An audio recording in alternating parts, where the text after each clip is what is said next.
Middle east का scene तो ऐसा हो गया है जैसे कोई मसाला मूवी।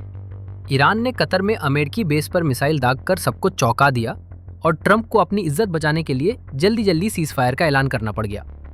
इसराइल को ये बात पसंद नहीं आई, लेकिन अमेरिका में जंग का सपोर्ट कम होने की वजह से उसे भी हाँ में हाँ मिलानी पड़ी।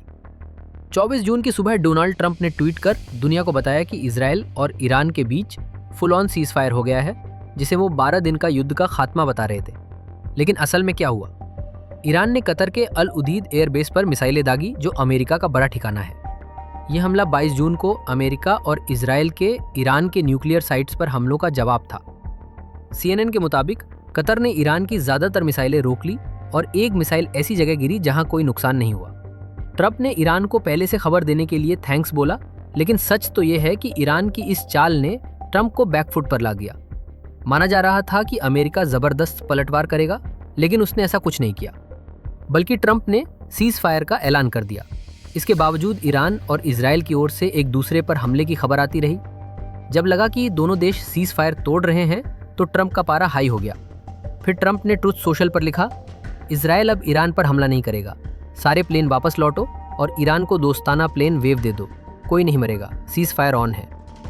इजराइल को ये सीज फायर बिल्कुल रास नहीं आया। मंगलवार सुबह इजराइल के रक्षा मंत्री इसराइल काट्ज ने चिल्लाकर कहा कि ईरान ने सीज फायर तोड़ा और मिसाइलें दागी। इजरायली सेना ने बोला कि 2 मिसाइलें रोकी गईं, लेकिन ईरान ने इसे सिरे से नकार दिया। एक ईरानी सिक्योरिटी अफसर ने कहा कि सुबह 7:30 के बाद हमने कोई मिसाइल नहीं चलाई। अगर इजराइल ने गलती की तो उनके सारे इलाके निशाने पर हों। इजराइल की टेंशन का एक और कारण ये है कि अमेरिका में जंग को लेकर माहौल ठंडा पड़ रहा है। वहाँ ट्रंप की ही पार्टी के कई सांसदों ने युद्ध का विरोध किया है। अमेरिकी पब्लिक भी अब जंग से तंग आ चुकी है, जिससे ट्रंप पर दबाव बढ़ गया।